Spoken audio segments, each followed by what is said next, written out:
वंदे मातरम। स्वतंत्रता की 75वीं वर्षगांठ पर हम आजादी का अमृत महोत्सव मना रहे हैं। आप सबको इस महोत्सव की हार्दिक शुभकामनाएं। आओ देश का जय गान करें, शहीदों को फिर याद करें, अपनी मातृभूमि की रक्षा को अपना जीवन कुर्बान करें। तो आइए सुनते हैं ऐसे ही एक सच्चे देशभक्त की कहानी एमपीएस की जुबानी। उषा मेहता का जन्म गुजरात में सूरत के पास सरस गांव में हुआ था। वह सिर्फ 5 साल की थी तब उषा ने पहली बार गांधी जी को अहमदाबाद में उनके आश्रम की यात्रा के दौरान देखा। कुछ ही समय बाद गांधी जी ने अपने गांव के पास एक शिविर की व्यवस्था की जिसमें नन्ही उषा ने भाग लिया। 8 वर्षीय उषा ने साइमन कमीशन के खिलाफ एक विरोध मार्च में भाग लिया।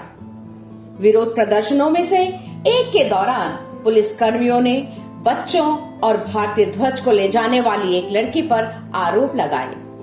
इस घटना से गुस्साए बच्चे कहानी को अपने माता पिता के पास ले गए। बड़ों ने बच्चों को भारतीय ध्वज, केसर, सफेद और हरे रंगों में कपड़े पहनाकर उन्हें सड़कों पर भेजकर जवाब दिया। झंडे के रंगों में सजे बच्चों ने फिर से मार्च किया, चिल्लाते हुए कहा, पुलिस कर्मी, आप अपनी लाठी और अपने डंडों को संभाल सकते हैं, लेकिन आप हमारे झंडे को नीचे नहीं ला सकते।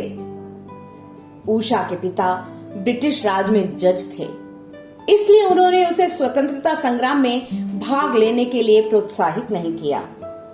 जब उषा 12 वर्ष की थी, उनका परिवार बॉम्बे चला गया, जिससे उनके लिए स्वतंत्रता आंदोलन में अधिक सक्रिय रूप से भाग लेना संभव हो गया।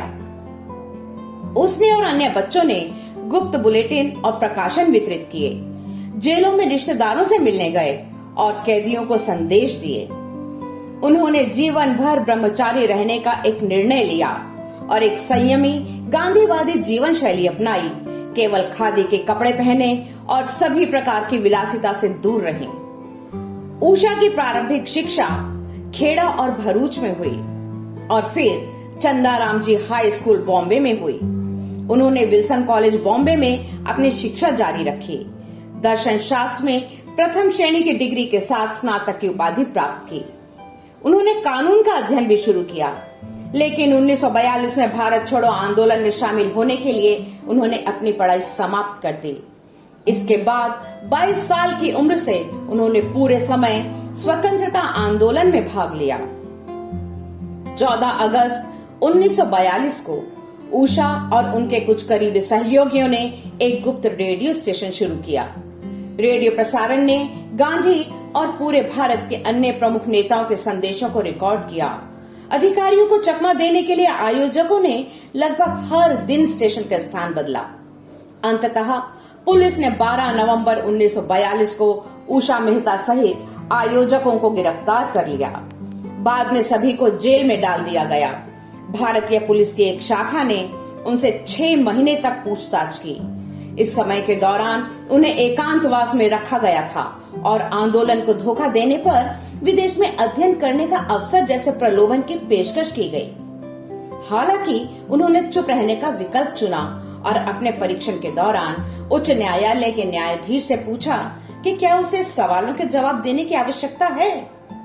जब न्यायाधीश ने पुष्टि की कि यह अनिवार्य नहीं है, तो उन्होंने घोषणा की कि वो किसी भी सवाल का जवाब नहीं देंगी, यहाँ तक कि खुद को बचाने के लिए भी नहीं। मुकदमे के बाद उन्हें 4 साल की कैद की सजा सुनाई गई। उनके 2 सहयोगियों को भी दोषी ठहराया गया। उषा को पुणे की यरवदा जेल में कैद किया गया था। उनकी तबीयत बिगड़ गई और उन्हें सर जे अस्पताल में इलाज के लिए बॉम्बे भेज दिया गया। जब उनकी सेहत में सुधार हुआ तो उन्हें यरवदा जेल वापस भेज दिया गया। मार्च 1946 में उन्हें रिहा किया गया। जेल में रहने के बाद उषा के खराब स्वास्थ्य ने उन्हें राजनीति या सामाजिक कार्यों में भाग लेने से रोक दिया। जिस दिन भारत को आजादी मिली, उस दिन उषा मेहता बिस्तर तक सीमित थी और नई दिल्ली में आधिकारिक समारोह में शामिल न हो सकी। भारत की स्वतंत्रता के बाद भी उषा सामाजिक रूप से सक्रिय रहीं। उन्हें गांधी स्मारक निधि का अध्यक्ष चुना गया, जो गांधीवादी विरासत के संरक्षण के लिए समर्पित एक ट्रस्ट है। सरकार ने उन्हें भारत की स्वतंत्रता की 50वीं वर्षगांठ के कई समारोहों से जोड़ा। भारत संघ ने उन्हें 1998 में भारत के दूसरे सर्वोच्च पुरस्कार पद्म विभूषण से सम्मानित किया। सन 2000 में ये महान क्रांतिकारी पंचतत्व में विलीन हो गई। हम उन्हें कोटि कोटि प्रणाम करते हैं। वंदे मातरम।